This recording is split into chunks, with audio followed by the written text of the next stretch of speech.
Wow. Wow. You know, I never really appreciated plants until my mother-in-law brought me to Baguio and says, Iho, you have to look at this. Okay, so she brought me there and she showed me one beautiful plant. I looked at it. All of a sudden I said, wow, super. I looked at it again. Ang ganda. Hindi pa yan, hindi pa yan. Iho, alika, punta ka. She brought me to another plant. All of a sudden I said, wow, I've been missing this all my life. It was there all the time, so beautiful, and I never really noticed it. Two plants, two different beautiful plants. Each was there, but I never noticed. Today we have somebody who really noticed it and is now building and creating beautiful plants for everybody. Ladies and gentlemen, may I welcome Hubert Filler. Hubert. Hi. Thank you very much. Hubert is the husband of someone who was our guest also before, Offie Filler. I don't know if you watched it before, okay? And both of them are into plants, but Hubert here, he's the one really going full-time in this. Hubert, talk to me about plants. First of all, can you tell us a little background of yourself? Well, I work with two companies, and now retired. Retired, huh? And I would say full-time in plants, just as a hobby. Right. You know what's interesting about Hubert? He's an engineer, by the way, okay? What's an engineer doing culturing plants?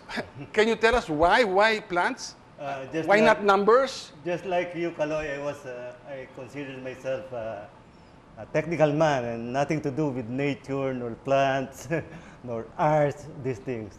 I said I restricted myself to numbers when I was young. Until my wife got interested in, well, particularly orchids. Okay. And when she started buying orchids, well, I think I have to get involved. Ganda, no? Ganda talaga, no? When you look at it. So, I started buying orchids myself because orchids is a good start because right. you get a lot of varieties of shape, colors, and combination of colors and shapes. You find it in orchids. But why? Why go into this? I mean, does it make you happier? At first, purely, well, commercial. Commercial, I okay. went in, from the, look at it from the commercial point of view. But then, I immersed myself into plants and orchids. Grabe, ang ganda. The more I appreciate the values of plants. Talaga, you know, whenever I look at plants, I look at it, wow, it's so complicated. It's so beautiful. Each plant says something. You know, Hubert, I was told that plants talk to you. Do plants talk to you? I mean, is there any truth to that? You relate to each other. Plants relate to people, and people can relate to plants. Is that a fact? And, well, I read of a study conducted where they used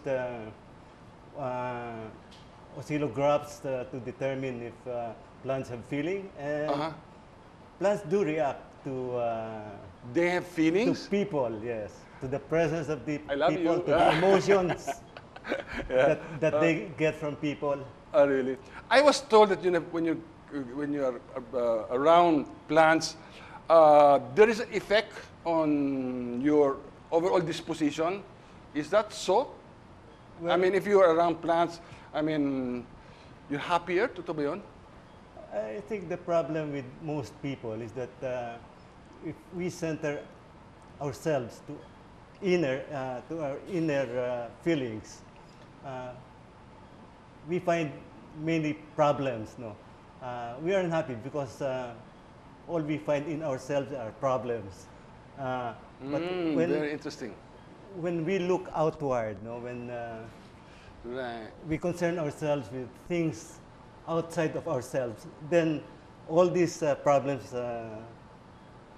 Wow, I like that. I like that, you know. Instead of worrying about or thinking about your problems, nurture something, Concern yourself with something else.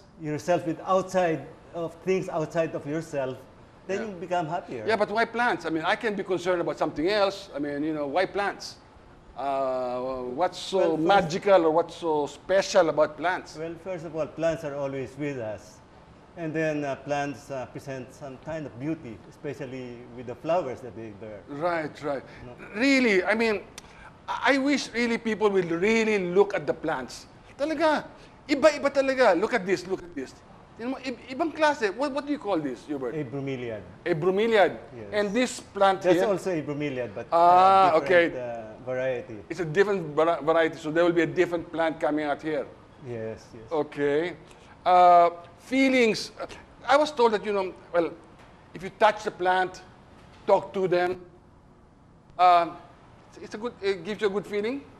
Somehow they react, and you can. They react, huh? You can notice, based on the condition, you'll notice it. And You know, I've heard a lot of people say, you want to do real nice yoga? And you can feel their feelings too.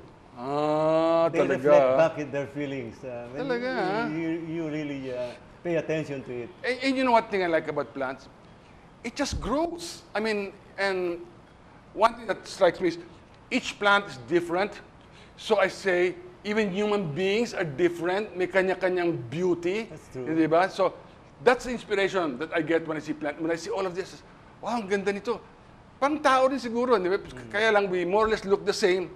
But we have different flowers, or different characters. Di ba? Yan ang inspiration ko sa mga plants. Eh. Somehow it would seem that the spirit that flows through plants also flows through us, and vice versa. Spirits, di ba? They exude spirits. I really believe in that, you know? When I'm around them, I feel happy. I don't know why. Basta I just feel happy. It's just that it's living, eh. It's living, you know, and we're there's so many things that are concrete. But here it's really living. I really feel them around. So, yeah, okay, great, you know. I know that this is really your passion, all right? And I'd like people really to feel the same things that you feel, the joys that you feel. If they want to, say, call on you, all right, to help them out. Hubert, Papa, how do you do this? I don't know how to do this. How do they call you? My number at home is 658 658 5708, 5708. or through my cell phone, which is Cell phone? 0927 785 3129. Okay. Yeah, for people who really want to start growing these beautiful plants, you need somebody to help you out with passion, who understand plants, okay? Because I know that it's not that easy. This is not a question of just watering, di ba? What do you do to nurture it? Well, sun exposure is important. Each plant has its own requirement for sun exposure. Okay. So of course, watering and the humidity also is a factor, especially with orchids. Ganda, di ba? So, each one is different. So, maybe like our children, different nurturing styles for different children. How many kids do you have? Only one. Oh, swerte mo. Not too much work, not too much. So, okay. So, each plant requires something different. Yeah. Different environment and different water. Even, for instance, you cannot water cactus daily. Gets rotten. Okay. All right. There are plants you have to water them twice a day. Twice a day. They will require more water than others. When I see this, talaga, sorry medyo, when I see this, ang ganda-ganda. Hindi ba? Saan ba galing ito? Hindi ba? So, and they're all over. Okay. Where do you get these plants?